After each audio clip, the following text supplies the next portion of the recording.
Our next guest helped Steve Jobs launch the original Apple Macintosh. Macintosh, I should say. She also wrote a new book, and it's called Get to Aha. What's that? Get to Aha. Oh, Aha. Aha. Change the title. I mean, if I can't read it right... I think you have a point there. And your name is Andy Cunningham, It's Andy is that correct? Cunningham, right. Okay, right. Now, how would you rate Tim Cook's performance as CEO? Because look, the market loves it, up 200%. How would you rate it? Well, Apple's been going through a huge transition with regard to positioning since Steve Jobs. And under Steve Jobs, it was very much a concept-oriented company, or what I call a missionary in my new book, Get to Aha, which is about positioning. Under Tim Cook, however, it's become a very product-oriented company, or what I call a mechanic. Yeah. But here's the thing. This transition is happening to Apple. It is not a mindful one.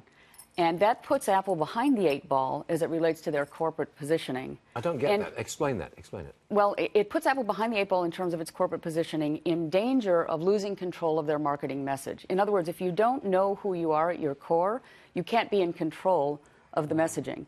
And the future is likely to be the market defining Apple going forward, not Apple defining Apple. Really? Really? No, I take you. I'm just trying to get to grips with it.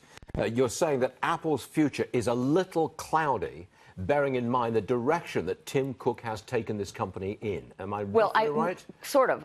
Tim, this transition is happening to Apple.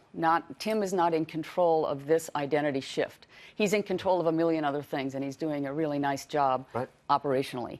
But what's happened is the market is now defining the company as a product-oriented company, not a concept-oriented company, which is why you haven't seen the next big thing out of Apple since Steve Jobs died.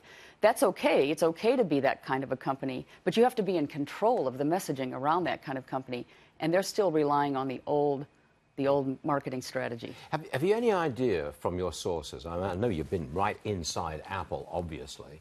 Have you any idea what the next big thing might be? I ask this because Apple's got $268 billion in cash. I've never heard of that kind of money being held by a company, let alone a government. It's crazy. Any idea what they might do with that money in terms of the next big thing? Well, it appears that the autonomous car might be their next big thing. But frankly, they haven't had a next big thing in several years. So we're in danger of there not being a next big thing at Apple. You don't know what might be on the horizon? Other than the car, I'm not...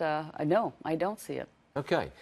Tell me more about Steve Jobs. I've only got a minute left, but I'm intrigued. You've interviewed you before. Right, and it went back to the days when Steve Jobs didn't have a shower for about a year and he ate only apples for a couple of months or something crazy like that. You knew him at that time? I did, yes. He was a dreadful boss, wasn't he? He was very challenging and very difficult. But let me say a positive... I said he was a dreadful boss. You said challenging. He was tough. He was very hard. But there's one really great thing about Steve, which is why those of us who stayed with him stayed with him.